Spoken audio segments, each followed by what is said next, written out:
Ok, je crois qu'on est en ligne. Bonjour à tous.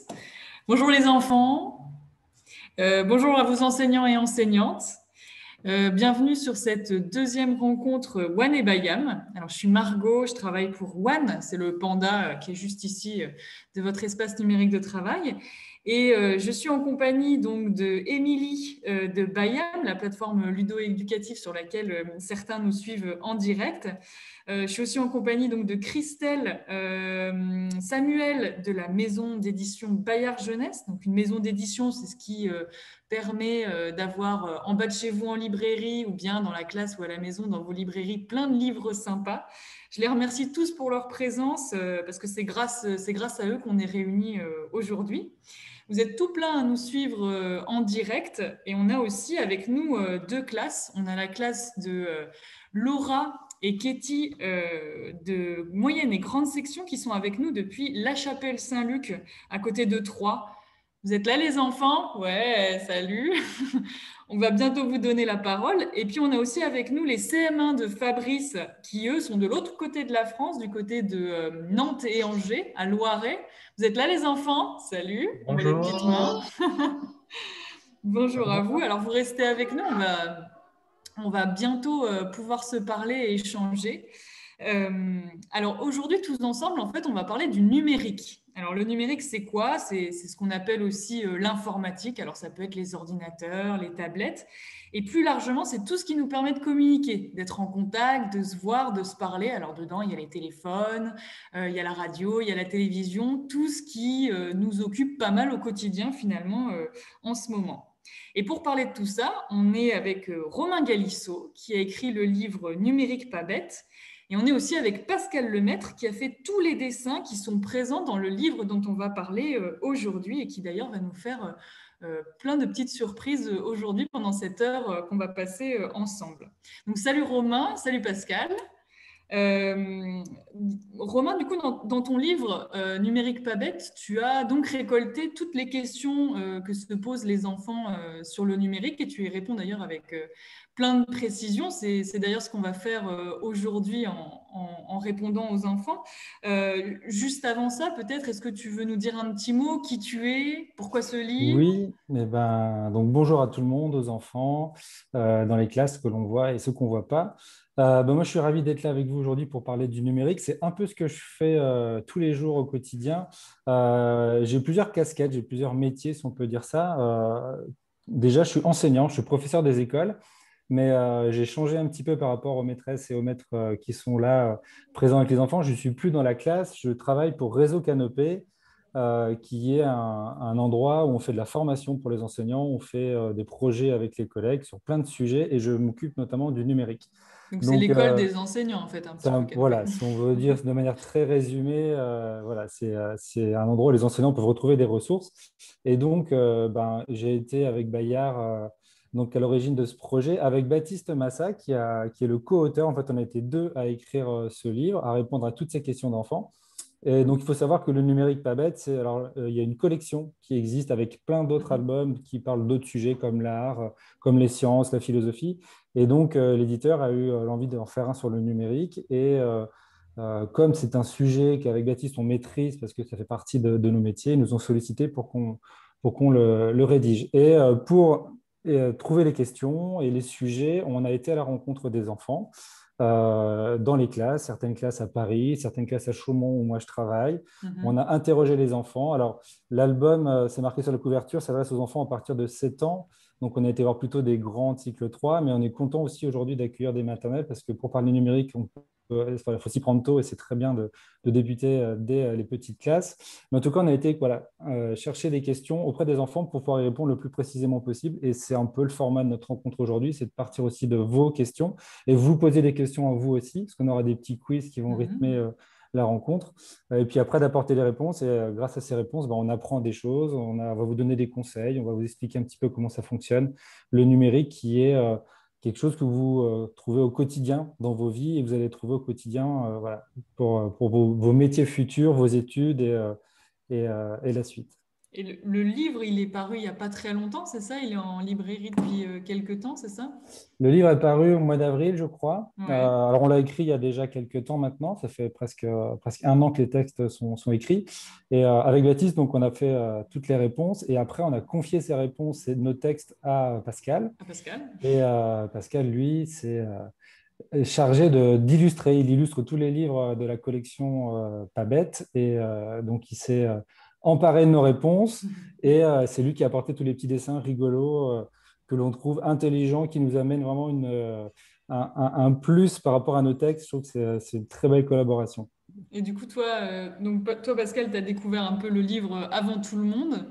Est-ce que tu peux nous parler, pareil, comment t'es venu ces idées de dessin? Est-ce qu'il y en a un que tu aimes plus que d'autres, que tu peux nous montrer peut-être?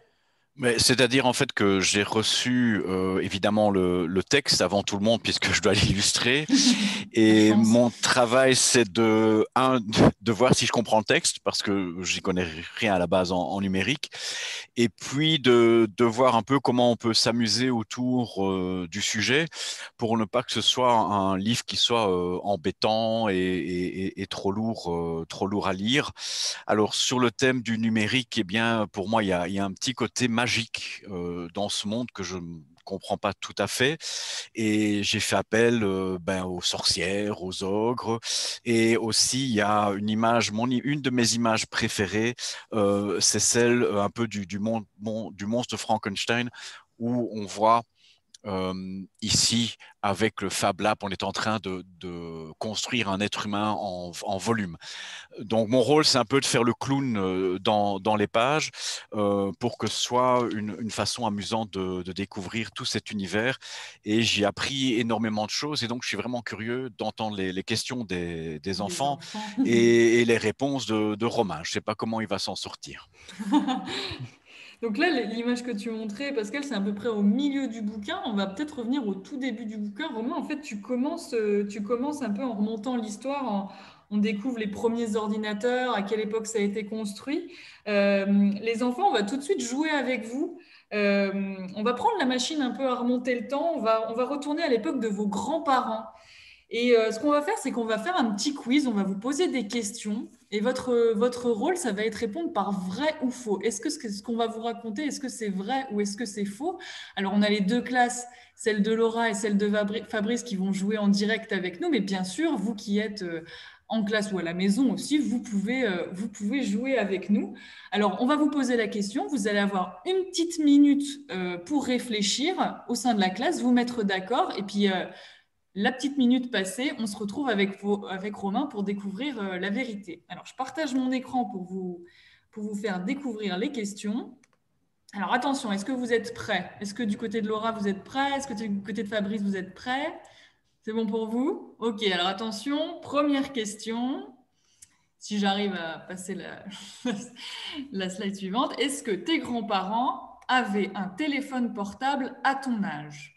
Vrai ou faux? Est-ce que tes grands-parents avaient un téléphone portable à ton âge?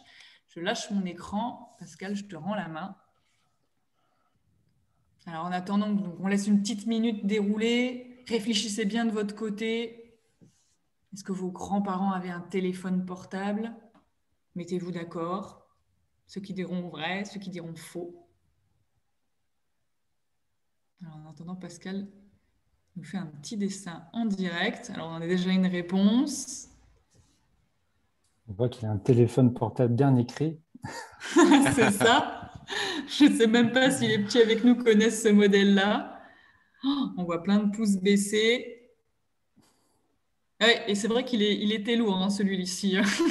Je ne sais pas si c'est le Nokia de l'époque. Ça ressemble. Ah, on voit, je ne sais pas si certains reconnaîtront le petit personnage qui a suffisamment de force d'ailleurs pour pouvoir porter ce portable antique.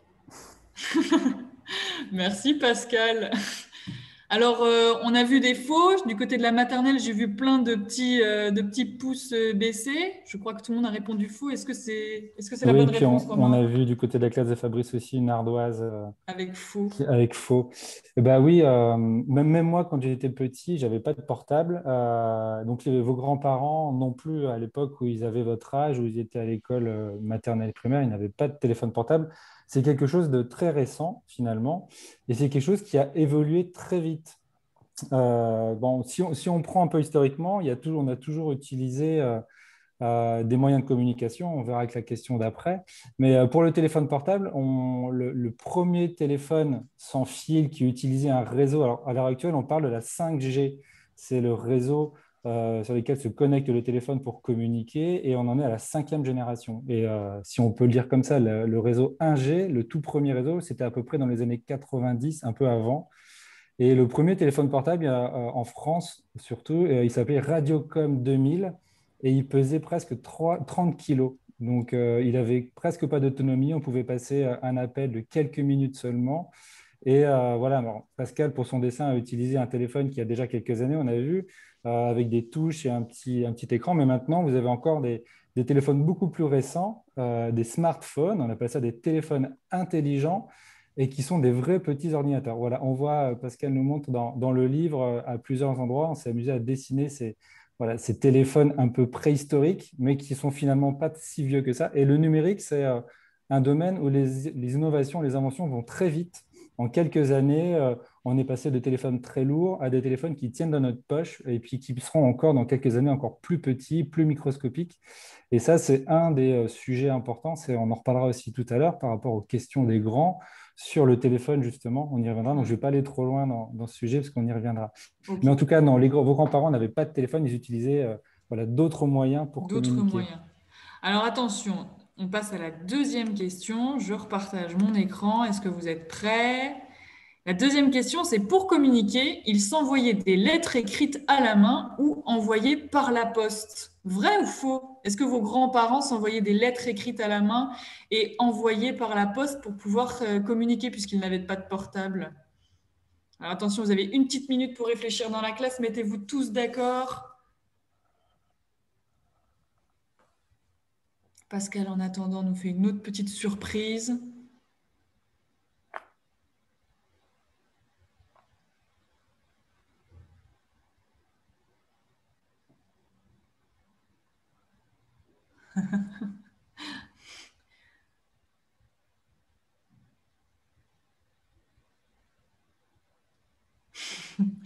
Super, voilà. C'est vrai on a parlé de la poste, mais on aurait pu parler aussi des pigeons voyageurs. Alors, est-ce que les grands-parents s'envoyaient des lettres par courrier? On a vu un vrai du côté de chez Fabrice et du côté de chez les petits. Vous êtes d'accord? Vrai? Ouais, on voit des pouces qui se On lèvent. voit des pouces qui se lèvent. C'est Mm. la bonne réponse? C'est la bonne réponse. Bon, ouais, ils utilisaient. Alors, ça existe toujours, heureusement, hein. C'est comme je disais tout à l'heure, il y a plein de moyens de communiquer et le numérique en apporte de nouveaux. Mais la poste, les cartes postales, c'était ce qu'utilisaient vos grands-parents pour communiquer quand ils étaient en vacances. Mais c'est toujours bien. Moi, j'aime bien envoyer des cartes postales encore parce que ça me fait plaisir d'en recevoir quand je Ah rentre ouais, de moi vacances aussi. ou quand j'ai des amis qui sont partis en vacances qui m'en envoient. C'est un plaisir, même si je suis content aussi de recevoir des photos sur mon téléphone de leurs vacances. Il faut savoir que d'ailleurs, je fais la petite parenthèse, il y a des applications sur téléphone qui Ouais. permettent d'envoyer des cartes postales en papier. Ça, c'est rigolo parce qu'on prend une photo avec son téléphone, on utilise l'application et quelqu'un l'imprime pour nous, il l'envoie. Et Et je le trouve que reçoit dans sa boîte aux il lettres. reçoit dans sa boîte aux lettres en vraie Ah. carte postale. Donc, c'est des cartes postales personnalisées avec ses propres photos.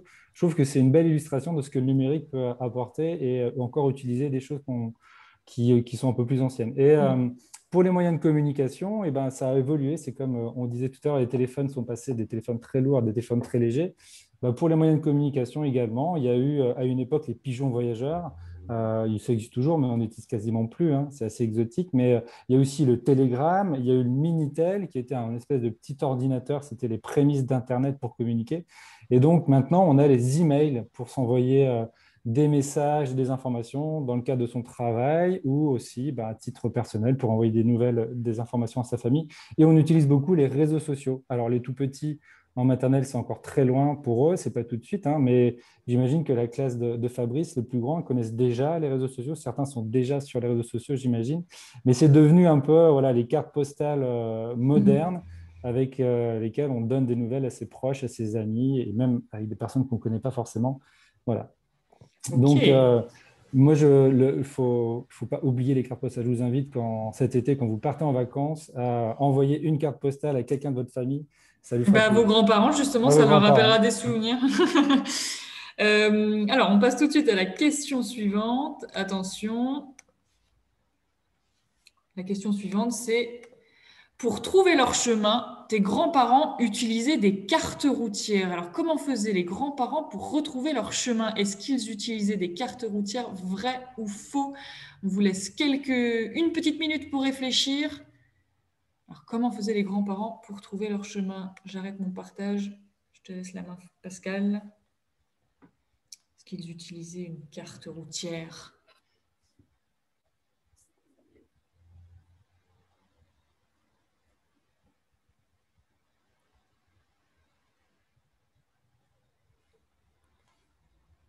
Ça discute pas mal dans la classe. J'imagine que ça discute aussi dans les classes qui nous suivent en direct. Ouh là là là là, je vois plein de pouces levés, je vois un vrai chez Fabrice. Est-ce qu'on est sur la bonne réponse, Romain? Les cartes routières. Donc déjà, c'est que ça leur parle. Mais oui, oui, vos grands-parents utilisaient les cartes routières. Ça existe toujours, hein, mais de moins en moins.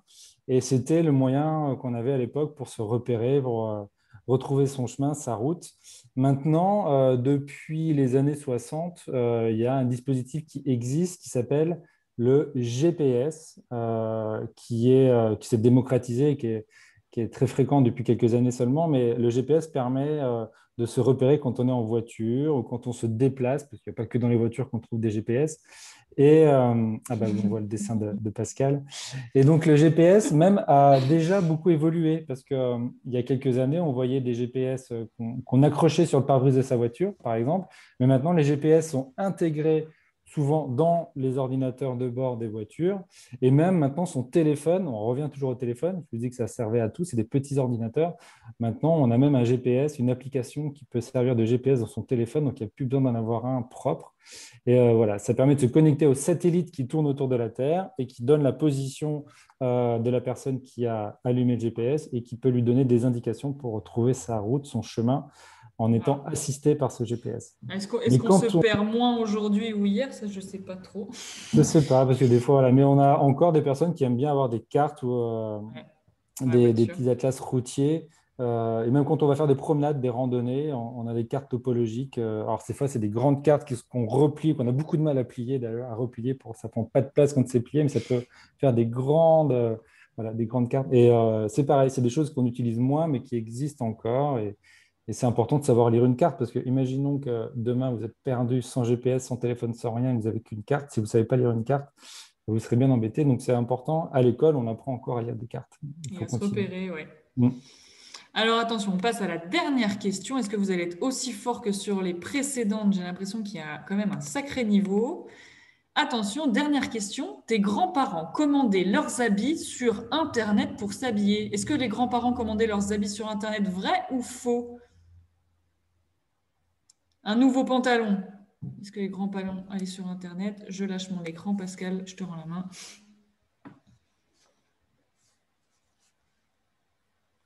Oh, ça c'est bien coloré. C'était les habits que les grands-parents pouvaient porter. Exactement, ouais. On est sur les années 70 là, non? Mm.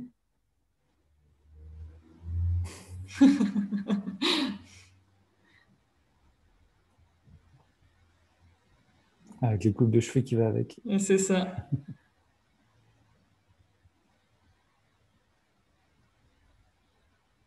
Bon, alors du coup, est-ce que Alors, qu'est-ce qu'on a comme grand-maman et réponse? grand-papa allaient acheter leurs habits du dimanche sur Internet? On a des pouces en bas et du côté de chez Fabrice, on a vu un faux. Oui, bah c'est la bonne réponse à l'époque de vos grands-parents. Enfin, les grands-parents à l'époque n'achetaient pas leurs habits sur Internet parce que Internet déjà n'était pas aussi accessible que maintenant. On n'avait pas tous ces sites de commerce en ligne, de vêtements et autres objets en tout genre. Maintenant, on peut tout acheter quasiment sur Internet, mais ce n'était pas le cas à l'époque. À l'époque, peut-être même qu'ils allaient faire fabriquer leurs habits par un petit couturier ou un petit tailleur qui habitait pas loin de chez eux. Et voilà, c'est une autre façon maintenant de fabriquer des vêtements. Et on peut maintenant aussi les commander sur Internet. Et voilà, le commerce en ligne, le fait d'acheter des objets sur Internet, c'est aussi quelque chose qui s'est développé très récemment, il y a quelques années, et encore plus ces dernières années avec notamment les moments où on a été obligé de rester chez soi, où on a été confiné et les magasins étaient fermés et ça, c'est une période où le commerce en ligne s'est beaucoup développé. Alors on verra que voilà, ça peut être pratique, mais ça pose aussi des questions parce que quand on achète des objets en ligne, il faut qu'on se les fasse livrer, c'est-à-dire qu'il y a beaucoup de colis qui circulent et pour déplacer les colis, il faut utiliser des avions, des bateaux parfois, des livreurs et pour l'environnement, pour la planète, ce n'est pas forcément une bonne nouvelle parce que si on augmente le nombre de colis qui circulent, voilà, on a une illustration dans le livre que Pascal nous montre en même temps. Si on augmente le nombre de colis qui circulent dans le monde, ça augmente la pollution et tout ce qui va avec. Donc, on reparlera de ces questions aussi un peu de planète, d'environnement et de sobriété numérique par la suite. Mais voilà, le développement du commerce en ligne, c'est voilà, Internet n'est pas toujours tout net. Bon, bravo pour les deux classes, vous avez été vraiment trop forts. Et d'ailleurs, pour devenir un peu plus expert encore, vous allez recevoir dans vos classes directement le livre de Romain et de Pascal. Comme ça, vous allez pouvoir découvrir plein d'infos. Donc, bravo à vous, vous avez gagné le livre de Romain. On enchaîne tout de suite, du coup, on va donner la parole à la classe de Laura, justement, parce qu'aujourd'hui, donc, on a vu avec toi, Romain, on a des télés, on a des ordi, on a des téléphones, enfin, les écrans sont partout. Et il y a une phrase qui revient souvent à la maison, que vous avez peut-être entendu parfois chez vous, c'est stop aux écrans. On va parler de ça tout de suite donc avec la classe de Katie et Céline, parce que je crois de Laura et de Katie, puisque je crois que les élèves en ont déjà parlé avec vous. Et ils ont quelques questions à poser à Romain. Est-ce que Laura, tu es là? Est-ce que...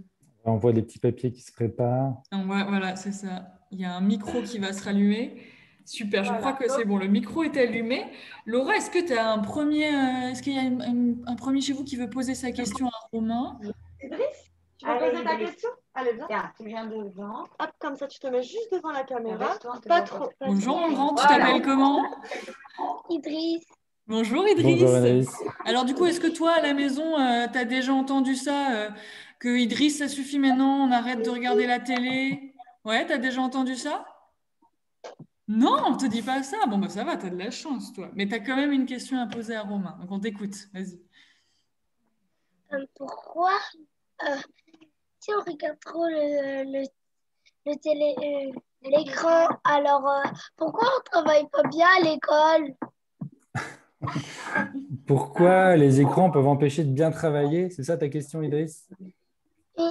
Oui, alors les écrans, la question, il y a plein de choses qu'on peut dire sur ce sujet-là. On va pas rentrer dans les détails, mais les écrans, ils peuvent perturber la concentration par moment quand on les utilise pas de la bonne façon.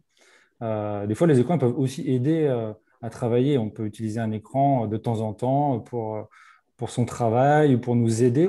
Mais c'est vrai que l'écran, il a tendance à perturber la concentration et à nous faire autre chose que la tâche principale. Par exemple, si tu es en train de faire tes devoirs, bon, en maternelle, tu n'as pas encore de devoirs, mais quand tu seras plus grand, si tu as une page où tu as des mots à apprendre pour ta dictée, puis à côté, tu as mis la tablette avec un petit film qui passe sur YouTube, par exemple, ça va t'empêcher de te concentrer. Et souvent, on constate que les enfants, même les parents, ils mettent la télé, ils mettent le téléphone à côté, et la tablette, ça fait beaucoup d'écran et ça perturbe la concentration. Donc, c'est important de savoir par moment se déconnecter, couper les écrans pour pouvoir bien se concentrer sur la tâche qu'on est en train de faire. Faire qu'une seule chose. Voilà, donc, faire qu'une éviter de seule faire- chose à la Ouais, fois. ok. Et les écrans, pour ça, c'est voilà, c'est facile, c'est attirant, parce qu'il se passe plein de choses sympathiques. On les utilise pour jouer, pour regarder, pour se divertir. C'est bien, hein, je ne dis pas qu'il ne faut pas utiliser les écrans, mais c'est important de temps en temps. C'est pour ça que vos parents, régulièrement, vous disent stop, on arrête. On fait un peu de tablette, un peu de télé, mais il faut aussi savoir faire autre chose et pas oublier qu'il y a d'autres façons de s'amuser. Est-ce que je peux dire quelque chose comme dessinateur aussi? Oh oui. C'est Ouais. qu'en fait, je pense que le fait d'avoir trop souvent des écrans et même le soir, on a toujours la lumière directement dans les yeux. Et moi, je vois bien avec le temps, je travaille sur des écrans pour dessiner, je regarde mes emails comme tout le monde sur les écrans. Et en fait, mes yeux se fatiguent. Et donc, je pense aussi que pour les yeux, c'est pas non plus toujours très bon. Et parfois, il vaut mieux se balader et prendre l'air. Mm. Ça répond à ta question, Idriss? Oui, Ouais. c'est satisfait. Alors, est-ce qu'on a une autre question dans la classe? Alors, oui. Adam, tu viens? Allez. Salut. Laisse-toi mon chat. Parce qu'on te voit pas sinon. Comment tu t'appelles? Hein? Comment tu t'appelles? Adam, Bonjour Adam. Bonjour, C'est quoi ta Adam. question pour Romain? quand la maman il dit on arrête, et ben il pleure. Ah, toi, tu pleures quand maman elle dit on arrête. Tu te mets en colère alors, t'es pas content. Ah, c'est vrai ça. Du coup, Romain, Bah, ça, pourquoi on réagit comme ça du c'est coup quand vrai on que nous dit stop aux écrans? bah parce que sur les écrans, on fait des activités qui nous plaisent. On est content d'être sur les écrans, de jouer, de regarder des dessins animés ou d'écouter des comptines. Enfin, on peut faire plein de choses sur les écrans et que c'est toujours difficile d'arrêter quand on fait quelque chose qui nous plaît. C'est un peu frustrant. Alors, c'est quelque chose qu'on appelle l'autorégulation aussi. Mais comme le disait Pascal tout à l'heure, les écrans, ça fatigue les yeux. Ça fatigue aussi un peu le cerveau, parce que quand on fait trop d'écran, on peut avoir mal à la tête et on peut être aussi fatigué. Donc, c'est important de dire stop, même si des fois on a envie de continuer. Et c'est pour ça que les grands, ils sont là pour vous dire stop à un moment donné, parce qu'on ne se rend pas compte. Quand on est derrière un écran, on ne voit pas le temps qui passe. On pourrait rester des heures, on ne s'en rend pas compte, parce qu'on est captivé par ce qu'on est en train de regarder, par ce qu'on est en train de faire. Donc voilà, même si c'est des fois un peu embêtant pour toi et que tu n'as pas envie, les grandes personnes, quand elles te disent ça, c'est pour ton bien. C'est pour te dire, stop, fais autre chose. Prends un jeu de société, prends un livre, ou va jouer dehors avec les copains, faire une partie de foot, ou tu vas au parc faire de la balançoire, ou tu vas faire de la cuisine avec tes grands frères et grandes sœurs, papa, maman. Mais c'est bien d'alterner et de faire autre chose. Et tu seras d'autant plus content de pouvoir revenir faire un petit peu de tablette ou un petit peu d'écran le soir ou plus tard. Voilà. Une fois que tu auras fait autre chose, tu seras content de revenir sur les écrans.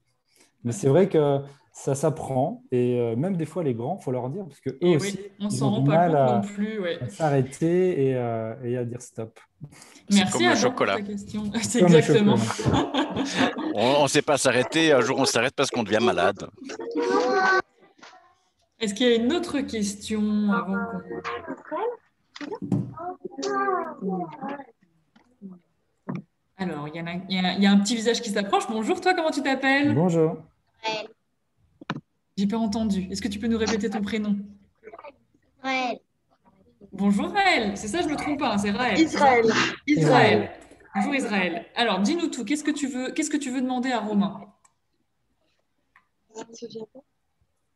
Tu t'en souviens pas? Alors, on va peut-être te filer un petit coup de pouce. Pourquoi quand les grands ils sont devant les écrans, ils s'occupent pas de nous? Ah, c'est la question d'Israël. Ok. Ouais, ouais. Et c'est vrai que quand on est derrière un écran, on est concentré sur ce qu'il y a sur l'écran, on est attiré par ce qu'on y fait et on a tendance à plus faire forcément attention à ce qui se passe autour de nous.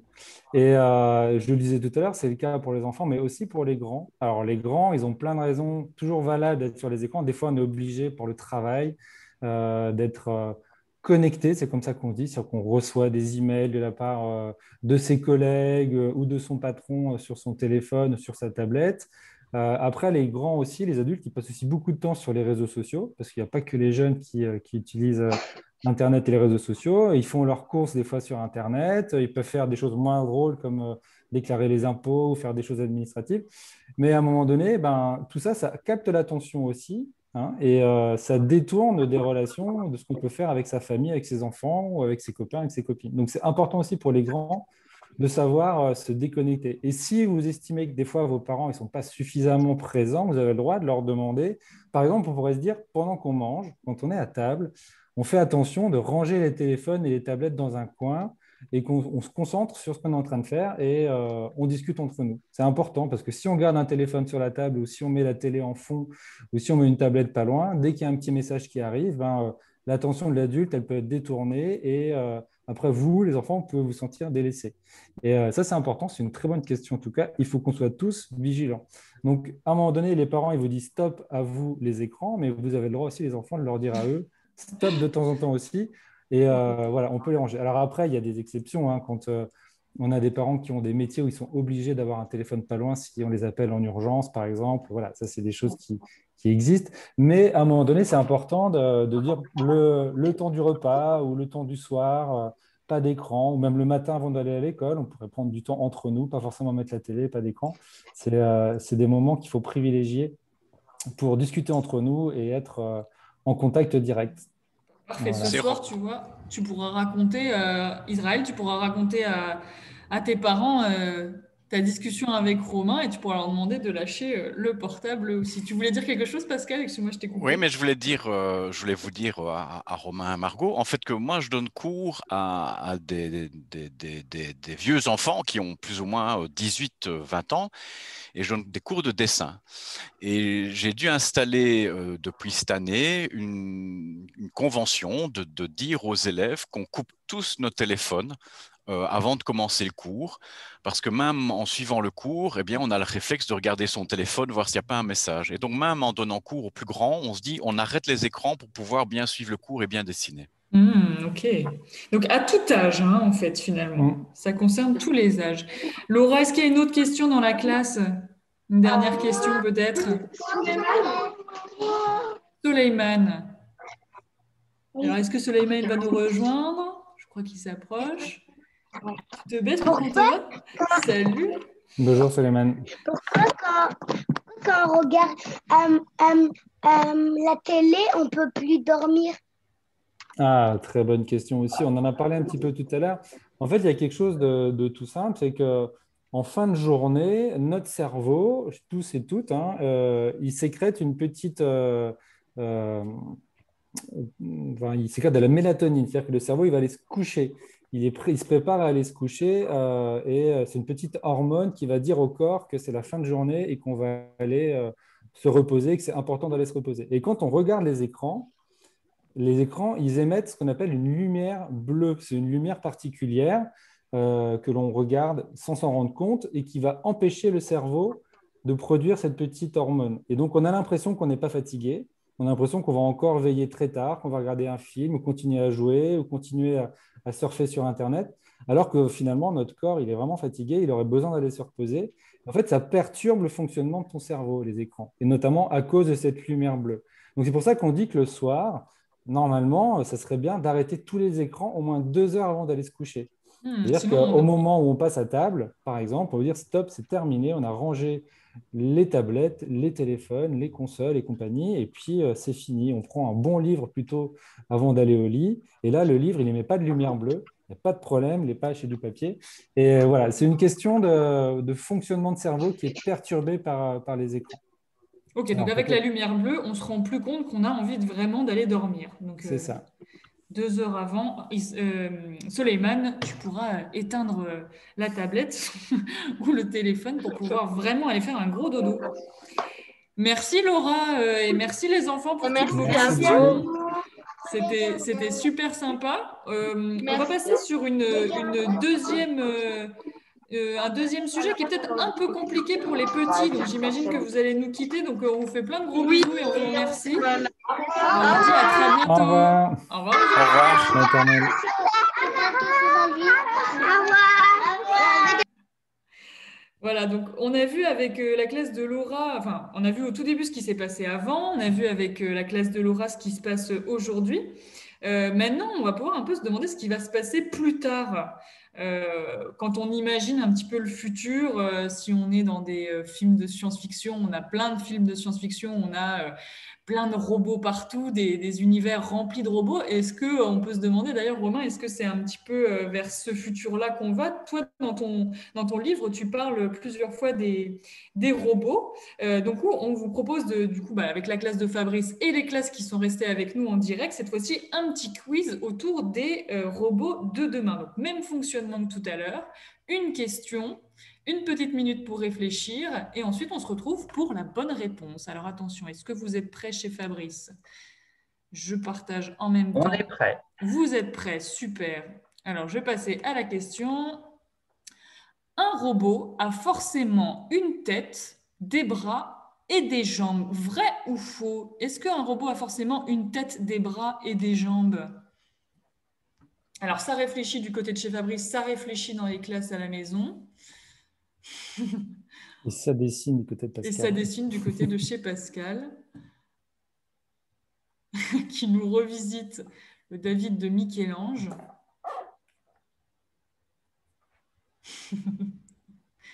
Le David de Michel-Ange qui, du coup, est beaucoup plus utile avec 2 écrous et des boutons.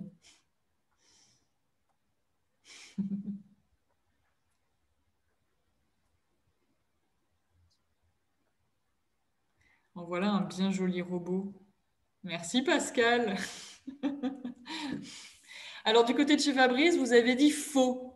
Romain, c'est la bonne réponse? Ouais, c'est la bonne réponse. Alors, c'est vrai que le robot, la robotique, c'est un sujet qui alimente l'imagination des hommes depuis très longtemps.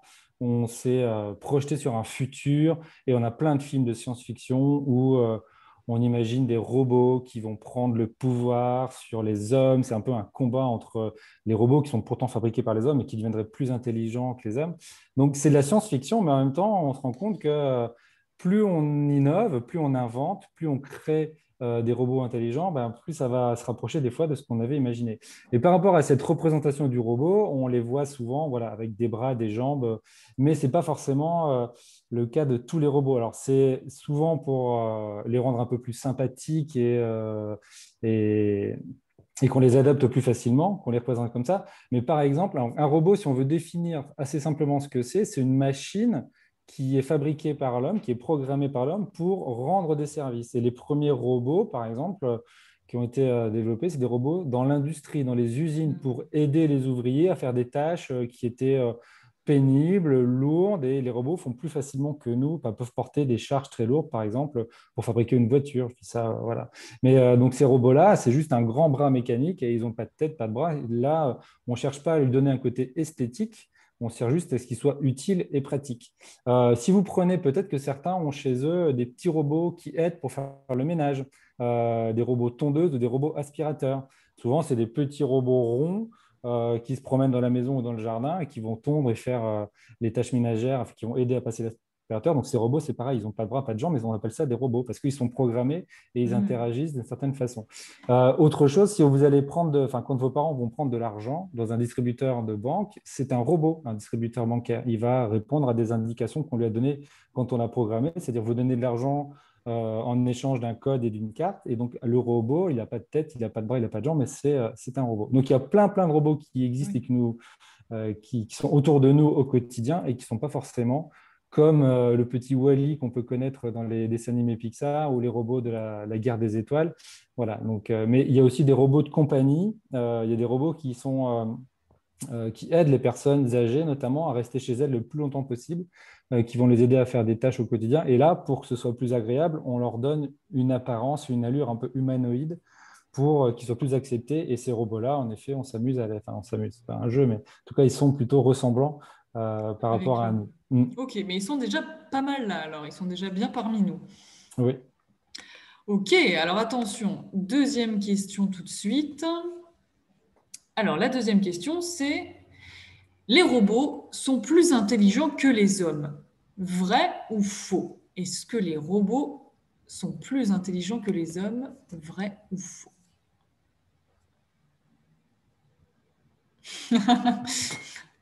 Einstein, de son côté, est-ce qu'il avait un rival?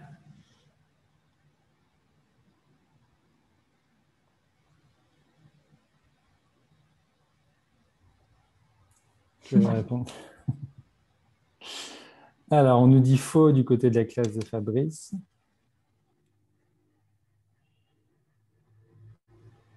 Car... Ah ouais, tu remets les choses à leur place. Mais là, on rentre dans un débat voilà, presque philosophique aussi. Ouais, c'est pas une réponse simple à donner, parce que les robots, on l'a vu, ce sont des objets qui sont créés par les hommes. à la base, qui sont programmés. Et peut-être que vous, plus tard, dans les métiers que vous pourrez faire, vous pourrez être ingénieur et inventer, fabriquer ou participer à la conception de robots. On voit qu'il y a des robots aussi dans tous les domaines, dans plein de champs du quotidien. Des robots peuvent être utilisés aussi dans le milieu militaire, on en parle hein, dans le livre, peuvent être utilisés pour la médecine, pour aider à soigner. Donc, le principe d'intelligence est un peu difficile. Les robots sont capables de faire des calculs très importants qu'un cerveau humain ne peut pas faire tout seul. Il faut forcément une calculatrice. Donc, ils peuvent rendre des services à un moment donné où on peut dire que voilà, la collaboration du robot permet à l'homme d'être plus intelligent, d'aller plus loin. Les chercheurs, alors, notamment, on a connu ces derniers temps cette fameuse pandémie et on a inventé un vaccin dans un temps très réduit. Et on sait que ce vaccin, il a pu être inventé aussi rapidement parce qu'on a fait appel à toute la puissance des robots, des calculateurs, des ordinateurs qui ont aidé la recherche. Donc ça, c'est une vraie collaboration intéressante. On a fait des expériences aussi sur des jeux, par exemple les échecs. On a programmé un robot pour être le meilleur joueur d'échecs possible et on l'a confronté à un joueur humain, au plus grand champion d'échecs de l'époque. Et au début, l'humain continuait de gagner, mais le robot a réussi à gagner. Il y a une partie que le robot a gagné. Il s'appelait Deep Blue, je crois, de tête, je me souviens. Et voilà, donc il y a des moments où les robots vont dépasser l'intelligence humaine sur certaines tâches, mais par exemple, si on parle de créativité, quand on parle, voilà, Pascal est dessinateur, il fait appel à sa créativité. Il y a des robots qui sont capables de dessiner, d'inventer, de reproduire avec des algorithmes, avec l'intelligence artificielle, reproduire des dessins ou de créer. On fait une page aussi sur l'art numérique dans le livre. Mais là, est-ce que le robot est plus intelligent ou plus créatif que l'homme? C'est pareil, c'est quelque chose qui est difficile de trancher. En tout cas, ce qui se dessine à l'avenir, c'est un terme nouveau, c'est la cobotique. C'est l'association de l'intelligence humaine et l'association de l'intelligence des robots qui vont se mélanger les deux pour collaborer et pouvoir produire quelque chose d'encore plus grand. Donc voilà, Pascal nous montre la page sur l'art numérique et des artistes comme Andy Warhol, par exemple, déjà exploraient ces principes d'art numérique. Donc voilà, certains chercheurs, avec l'intelligence artificielle et le fait que maintenant les robots apprennent par eux-mêmes, hein, grâce à toute cette programmation qui est faite à l'intérieur, ils se projettent sur, alors là on est dans de la science-fiction, on ne peut pas exactement savoir ce qui se passera dans le futur, mais certains chercheurs disent qu'à un moment donné, il est possible que l'homme soit dépassé par sa création et que les robots, d'une manière ou d'une autre, développent une certaine intelligence. Alors c'était de la science-fiction dans les films qu'on a vus, peut-être qu'un jour ce sera la réalité, mais ça on ne peut pas le dire, on n'a pas de boule de cristal malheureusement. On ne peut pas le prévoir. Donc, voilà, on ne peut pas le prévoir, mais voilà. Ce qu'il faut retenir, c'est que l'idée, c'est que les robots doivent être complémentaires et doivent aider les humains à mieux vivre et à solutionner plein de problèmes du quotidien. Ok. Bon, alors du coup, une réponse ni vraie ni faux, donc voilà, c'était un piège pour la classe de Fabrice. Voilà, c'est un vaste débat. C'est un vaste débat, ouais. Ok, alors question suivante, je repartage mon écran.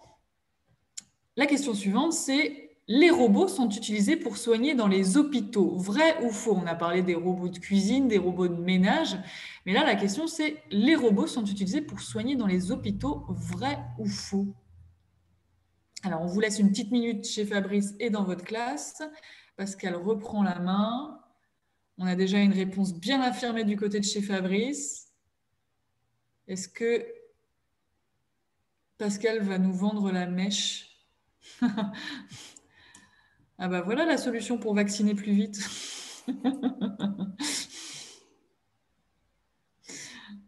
Un robot avec un nez seringue.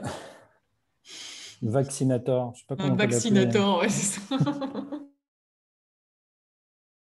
Ou est-ce que... Oui, voilà, les robots, j'en avais un peu parlé avant, mais en effet, les robots sont de plus en plus présents dans les hôpitaux, auprès des médecins, auprès de toutes les personnes qui soignent, hein, qui vont nous aider à guérir. Ou alors, par exemple, il y a des robots qui aident les chirurgiens à être beaucoup plus précis dans leurs gestes. Et alors, les robots sont pilotés à distance. Les chirurgiens ont comme des petites manettes, hein, et alors il faut qu'ils s'entraînent, ils sont formés à ça. Et le robot va l'aider à être beaucoup plus précis, va éviter par exemple les petits tremblements que l'on peut avoir. C'est propre à tout humain. Donc là encore, on est sur des moments où le robot va permettre d'être encore plus précis et va aider l'humain, va aider le médecin à être plus performant.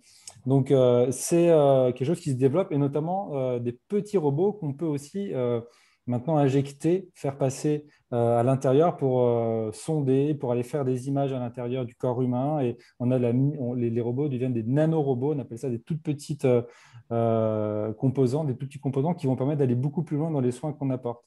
On a aussi tout ce qui va être lié à l'impression 3D. Par exemple, on peut fabriquer maintenant des prothèses, on peut fabriquer tout un tas de choses qui permettent de soigner beaucoup mieux grâce à ces robots de nouvelle génération. Donc, le robot, les robots, la robotique va permettre encore ces prochaines années d'améliorer. Voilà, on voit ici sur le dessin de Pascal, dans le Fab Lab, l'impression 3D, ça apporte des solutions sur, voilà, sur la médecine. Alors, c'est un vaste sujet aussi où il va y avoir plein d'innovations dans les années qui viennent. Et là encore, on n'a pas de boule de cristal, on ne peut pas savoir jusqu'où ça ira. Mais heureusement, voilà, les robots aident à être mieux soignés et peut-être voilà, de faciliter aussi tout un tas de maladies graves qui peuvent être soignées grâce aux robots. Ok, donc toujours une aide humain-robot. Et du coup, on passe à la dernière question justement sur cette question de l'entraide. C'est bien beau les hôpitaux, c'est bien beau la cuisine, mais là vraiment la question de fond, c'est dans le futur, les robots rangeront ta chambre. Vrai ou faux? Alors est-ce que là, on peut compter sur l'aide des robots pour ranger sa chambre? Vrai ou faux? On a Chloé aussi, j'ai oublié de mentionner Chloé qui est avec nous, qui est la collègue de Fabrice. Bonjour Chloé. Alors on a un vrai. Du coup, est-ce que Romain, est-ce que c'est la bonne Alors, réponse? oui, on peut imaginer que dans le futur, à l'heure actuelle, ce n'est pas encore vraiment le cas. On parlait des robots ménagers qui effectuent des tâches toutes simples comme passer l'aspirateur ou vous aider à cuisiner. Mais à l'heure actuelle, c'est encore compliqué d'avoir des robots qui sont capables d'aller dans votre chambre et de tout ranger à votre place et de mettre aux bons endroits. Mais ça se développe. On parlait des robots de compagnie, des robots domestiques. On peut imaginer qu'avec les innovations et tout ce qu'on va pouvoir encore inventer, un jour, peut-être, des robots sont capables de faire ces tâches-là à notre place. Après, la question qu'on peut se poser, c'est de savoir jusqu'où on a envie d'être aidé par des robots, jusqu'où on a envie de laisser les robots prendre toutes les tâches qu'on va faire au quotidien. Parce que si demain, on n'a plus rien à faire et qu'on est complètement assisté par les robots, est-ce que c'est une bonne chose? Et là aussi, on rentre dans une question qui n'est pas facile à trancher, c'est pas vrai ou faux, c'est aussi chacun qui va se positionner. Par exemple, en ce moment, il y a des robots qui sont de plus en plus présents dans les maisons, notamment les enceintes connectées, les robots qui vont permettre d'allumer ou éteindre des alarmes ou de gérer, on appelle ça la domotique. Alors, il y a des personnes qui adorent avoir tous ces petits gadgets à la maison et d'autres qui sont un peu plus réticents et qui disent, moi, je préfère encore utiliser les choses, enfin, que ce soit moi qui le fasse, plutôt que d'être assisté par des robots tout le temps. Donc voilà, pour l'instant, malheureusement, ça n'existe pas encore. Vous êtes encore obligé d'aller ranger votre chambre. Mais peut-être qu'un jour, ça existera et à ce moment-là, ce sera à vous de dire est-ce que Peut-être c'est que mieux ou pas d'être aidé par des robots dans ces cas-là. Et peut-être que parmi nous, on a d'ailleurs le futur ingénieur qui va inventer ce Peut-être. robot-là pour ranger la chambre, qui sait. Bah, merci à la classe de Fabrice, merci aux autres classes qui nous suivent en direct et qui décidément sont vraiment super forts sur ces questions vrai-faux. Tu en as un peu parlé, Romain, un peu plus tôt sur le fait que toutes ces nouvelles technologies, en fait, n'apportent pas vraiment que des bonnes nouvelles pour l'environnement. Tu as tout un chapitre qui est dédié à cette question dans ton livre et on se rend compte vraiment de tout ce que peut impliquer le numérique pour la planète et c'est un sujet sur lequel la classe de CM1 du coup, de Fabrice et Chloé a réfléchi. Fabrice, est-ce que tu es toujours là? Chloé, est-ce que vous êtes toujours Oui, là avec Chloé vos est là. élèves? Ouais, vous nous Alors oui, entendez? on va commencer à poser les questions. Ouais, c'est ça. Est-ce qu'il y a des élèves qui veulent prendre la parole? Oui, donc là, on écoute Nelson. Salut Nelson. Bonjour Nelson. T'as quel âge Nelson? Parce que du coup, on entend 10 que ans. t'as 10 ans. Super. Alors du coup, c'est quoi ta question pour Romain? Peut-on fabriquer des téléphones avec moins de métaux? Peut-être pour les autres classes, tu expliques dans ton livre, hein, Romain, que les téléphones sont conçus en grande partie de métaux. Est-ce que tu peux un peu expliquer Oui, de quoi il s'agit? on trouve même de l'or dans les téléphones. La fabrication des téléphones elle implique l'utilisation de plein de matériaux différents, du plastique, de la céramique, du verre, et il y a à peu près une quarantaine de métaux et de métaux rares qui sont utilisés, notamment pour les batteries et puis pour les petits composants qu'on trouve à l'intérieur. Et ces métaux rares, il faut savoir que pour aller les trouver, il faut aller les extraire, souvent dans des pays, alors c'est beaucoup en Afrique et en Amérique du Sud, parce qu'il y a des gisements là-bas dans ces pays encore de ces métaux rares, et ça nécessite ces extractions, des procédés qui ne sont pas forcément très bons pour la planète et qui peuvent être assez polluants. Et en plus, il faut déplacer ces métaux pour les amener, parce qu'on les extrait de manière brute dans les pays producteurs, il faut les amener dans les endroits où on va fabriquer les téléphones, et c'est souvent, notamment en Asie, en Chine, c'est là-bas que se concentre la production de tous les outils, nos gadgets un peu électroniques et multimédia. Donc voilà, tout ça, c'est pas forcément très bon pour la planète. Et pour revenir à ta question qui était, est-ce qu'on peut fabriquer des téléphones avec moins de métaux, avec des produits plus bénéfiques à la planète? Enfin, c'est toute une question aussi qu'on renvoie en fait aux consommateurs, parce que si on fait tout ça, c'est qu'on est toujours plus exigeant. On veut des téléphones qui durent plus longtemps, qui vont plus vite, qui permettent de faire plus de choses. Et du coup, on va dans une espèce de petite course contre l'innovation. Et si à un moment donné, les gens acceptent d'avoir des téléphones qui sont peut-être plus performants, parce que quand prenons une marque comme par exemple Apple, qui sort un nouveau téléphone tous les 6 mois, qui est encore plus rapide, encore plus fort que le dernier qui est sorti, voilà, est-ce qu'on est obligé, comme ça, de remplacer son téléphone tous les 6 mois? C'est le problème de la société de consommation, et c'est le problème qui se pose à l'heure actuelle sur la préservation de notre environnement et de la planète. C'est à un moment donné, il faut dire stop, il faut avoir une certaine sobriété et de se dire, bon, mon téléphone, il a peut-être 3, 4 à 5 ans. Peut-être qu'il marche plus encore, enfin, plus tout à fait comme au début, aussi vite que je voudrais, mais il fait encore bien le travail que je lui demande et je ne suis pas obligé d'aller acheter le dernier téléphone, dernier cri. Donc, les industriels peuvent, à un moment donné, choisir peut-être de nouveaux matériaux et des téléphones plus responsables. Ça existe. Il y a une marque qui s'appelle le Fairphone, qui est une marque hollandaise, il me semble, qui fait des téléphones entre guillemets équitable parce que c'est des petites guillemets, mais en tout cas, ce téléphone, il peut être réparé. On peut le réparer soi-même. Il est fabriqué un peu comme un Lego. Et à un moment donné, si ma caméra tombe en panne, je peux enlever la caméra moi-même. Je ne suis pas obligé de l'amener chez un revendeur ou un réparateur. Si je peux le faire moi-même, je peux changer la batterie moi-même, je peux changer l'écran moi-même et il s'engage aussi à utiliser des matériaux qui sont produits dans des endroits où on a une traçabilité, où on sait que l'environnement est préservé, respecté au maximum. Donc, c'est comme quand on a du bio pour les aliments qu'on va mettre dans son assiette. Il y a une tendance qui se développe, même dans le numérique, à aller vers des solutions qui sont un peu plus éthiques et responsables pour l'environnement, dans les logiciels et dans le matériel. Donc, quelque part, c'est les enfants, c'est vous un peu qui êtes aussi responsables, c'est vous les citoyens de demain. Et c'est vous qui allez impulser un petit peu tout ça. Si à un moment donné, on stoppe un petit peu cette course à l'innovation, alors il y a des sujets sur lesquels c'est important de continuer à innover. On parlait de la médecine, on parlait de tout ça, mais pour nos usages du quotidien, c'est à nous de nous dire peut-être qu'à un moment donné, voilà, c'est plus important d'avoir une planète qui est en bonne santé et de la préserver que d'avoir un téléphone qui va 3 fois plus vite et qui apportera pas forcément plus de satisfaction. Ok, super. Est-ce que ça répond à ta question, Nelson? Oui. Oui. Ouais, ok. Est-ce qu'on a une autre question dans la classe? Oui. Alors, Elia? on est avec Elia, c'est ça? Oui. Salut Elia, t'as quel âge toi? Bonjour 10 ans Elia. aussi? 9 ans. 9 ans, ok. C'est quoi ta question pour Romain? Pourquoi dites-vous que le téléphone fait 4 fois le tour du monde? Ah, c'est vrai ça, Oui, Romain? c'est vrai. On a dans la page qui est consacrée à l'impact du numérique sur la planète, on a ce petit encart qui dit que une fois avant qu'on achète son téléphone, il a déjà fait 4 fois le tour du monde. Alors c'est une image qu'on utilise, que j'ai repris enfin que je me suis documenté pour le livre.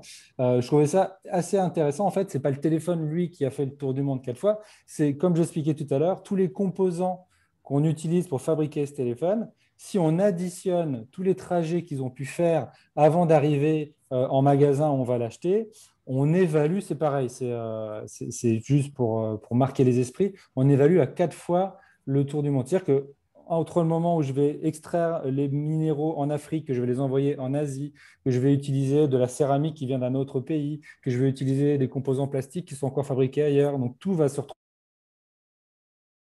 en Europe pour être mis dans un magasin. Puis après, le téléphone va passer d'un entrepôt à un autre. Et voilà. Et quand on additionne tout ça, voilà, on peut estimer qu'un téléphone a fait 4 fois le tour du monde. Ça pose la question aussi sur l'endroit où on fabrique nos matériaux, nos outils, ce qu'on utilise à l'intérieur. Mais ça a un impact important sur, on appelle ça l'empreinte carbone également. Mais tous les composants électroniques, ce n'est pas valable que pour le téléphone, hein, sont dans le même cas de figure. Hein. Quand vous avez une télévision, un ordinateur ou autre chose, ce sont des composants, enfin, ça vient des 4 coins du monde.